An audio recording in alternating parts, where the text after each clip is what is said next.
Yes, I am Timothy Maurice Webster, and I'm sitting in for T-Bose as a part of this wonderful series called The Best Stand-In. And I don't think I'm the best. There's a lot of great people who came before and will come after me, but I'm having a good time with the listeners. I really respect the Kai FM listenership a lot. I'm an author, and I speak to individuals and organizations about this idea of brand identity when it comes to people and when it comes to organizations. And my ultimate goal is to create people who understand that they can influence the world by using this tool called personal branding.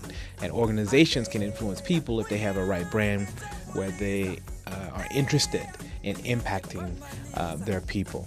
So it's a relationship between people and organizations and people and countries that I really love, that intersection. That's where I spend most of my time. I write columns and I just enjoy the thought leadership side of the brand leadership work. Top 10 at 10 on Kai FM, the home of the Afropolitan. This is my man Timba's playlist for the top 10 at 10. Great music, my brother. So good. Hopefully you're enjoying today's show. It's good to be here sitting in for my man T-Bose, the legend himself. And I gotta say that, you know, my name starts with T, but I don't feel that I think I have a lowercase T. T-Bose has a capital T. So I'm enjoying my lowercase position, just sort of hanging out and sitting in. I respect the listeners of Kai FM so much because I know you are the influencers.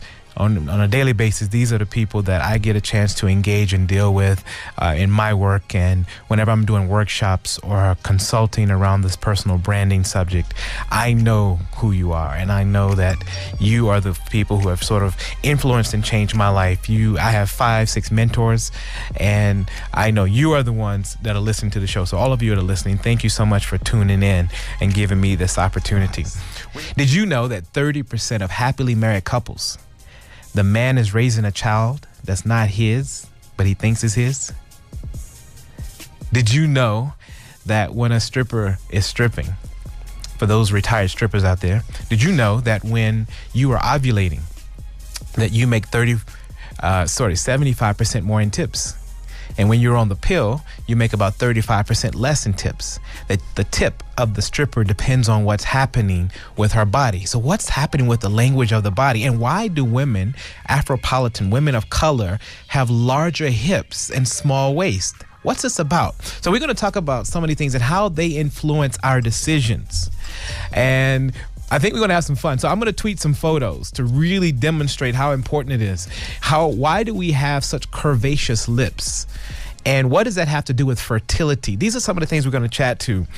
Chat to Timba at around 10:40, Mom Carol around 11:30. We're going to have a lot more fun coming up. Right now, we're going to go into the ad break and we'll chat a little bit later. Again, this is Timothy Maurice. The 67-kilometer relay enters its second year today. I'm sure that it's it's actually the biggest event that Kaya hosts to date. It's the biggest mass participation event that we host in honor of a great man, in honor of a legacy that all of us are responsible for. It's about passing it on. It's about making sure that each generation understands its role. Ours is to lay the ground, lay the soil, make sure that it's fertile for the next generation to plant the seed, plant the right seed in the right piece of ground, water it, nurture it, make sure it bites. The next generation has got to water it into a tree for the next generation to enjoy the fruit and put the seed back into the ground. That's what the relay is about. That's what Kai is about. That's what South Africa must be about. And we're proud to represent all of these thoughts and feelings through a 67-kilometer relay. We hope to see you there. We hope to see you run or participate in whatever way, shape or form. Bring your family, bring your friends. It is one of those momentous occasions and quite a huge event and quite a historic thing to be a part of. So I hope I see you there in July.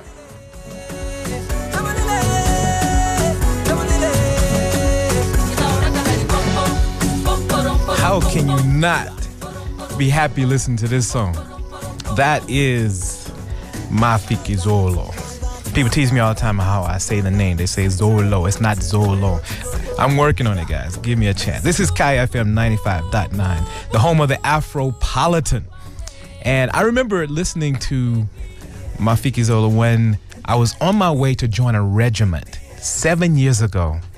I was writing a column for the Swazi Observer, and I didn't feel like I was connecting. I felt like I was missing something. So I had mentors who said to me, you need to go deeper. You need to understand things beyond this suburban life. So they recommended that I go through a traditional ceremony called Butsega. So I went through this ceremony, and I'll post a photo a little bit later, where I literally walked into the kraal, walked inside of a hut, put on my traditional attire, and I went and joined a regiment. As I was going through this regiment, and remember I said as I got there, I was listening to Mafiki Zilon, so I was feeling good about myself. I came out of the hut, and the guy pulled up my sort of skirt that I was wearing and jerked my underwear off. And I was like, I am in for it now. Anyway, they gave me a bucket. I went to the river. It was my first task. I went to the river, and I came back, but the bucket had a hole in it. And I knew that if I didn't get to the middle of the kraal and fill up the hole in the ground, because that was my first task, that I had to do it again. So I held the hole in the bucket, and I balanced it beautifully. And I've got a photo to prove this if you don't believe me. I balanced it beautifully, and I got to and passed my first test, but I failed the next two tests. And I really wanted to give up, but something inside of me told me, if you're serious about being here, and if you're really serious about understanding culture on a deeper level, you gotta go deep. So towards the end of the ceremony, there were 19 guys initiating me, and they were all laughing at me. And I stopped. I stopped the entire thing. And I said, guys, please take me serious. I know that I'm messing up the words, and I know that I don't understand everything, but I'm learning slowly but surely, little by little. Please let me go through this. So they talked amongst themselves, and they came back and they gave me my name. You want to know what my regiment name is? My name is Gagani Gagani. So if you don't want to call me Timothy Maurice, you can just hit me up at Gagani Gagani. That's a true story. I'm going to post a photo of me in my regiment. This was an amazing experience. I gave the guy running the board, my brother, a headache. So hopefully it wasn't too bad. I hope I didn't give too many listeners a headache. But one thing I will say is that it is one of the highlights. Definitely one of the highlights of the year, and I feel blessed to have been.